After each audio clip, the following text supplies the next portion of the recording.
C'est sur les hauteurs de Baillif, à l'exploitation Bologne, que Philippe Mire expérimente l'implantation de plantes de service en interrant dans la canne à sucre.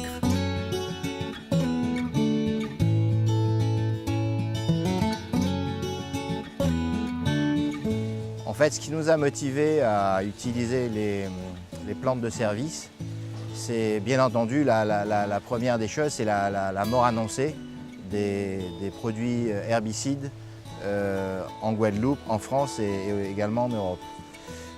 Pourquoi nous avons fait le choix de ces plantes de service? C'était un choix, on va dire, concomitant, parallèle au choix de la mécanisation.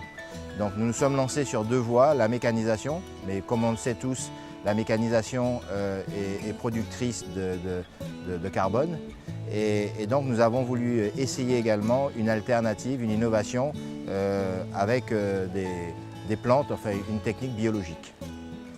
Alors au jour d'aujourd'hui, nous avons mis en culture à peu près 7 hectares de crotalaire, Crotalaria juncrea, ce qui a représenté environ 125 kg de semences. Et donc nous avons épandu au moyen d'un petit semoir. Donc ça a été quand même un travail assez conséquent. Là, globalement, je peux dire que les semences ont assez bien poussé. Nous avons un taux de pousse qui est quand même correct et nous sommes assez satisfaits de cette plantation. Il est clair qu'au vu de ce résultat, nous allons continuer cette expérimentation. J'ai d'ores et déjà passé commande d'un semoir pour pouvoir faire ce type de manipulation.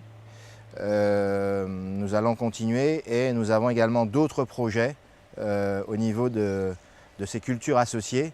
Et nous pensons même, pourquoi pas, ça nous ferons le test l'année prochaine, associer à la canne des plantes aromatiques pour voir s'il y a un intérêt pour nous au niveau de la fermentation, si ça peut nous apporter des arômes et des bouquets complémentaires.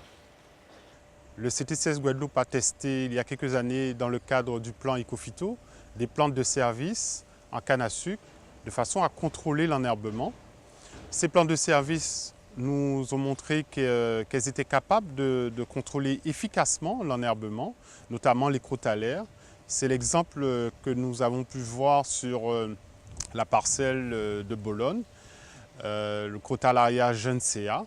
Donc c'est une plante qui est en phase de transfert et l'agriculteur, nous l'avons vu, s'est approprié cette plante et pense la développer sur toute son exploitation et diffuser l'information auprès d'autres.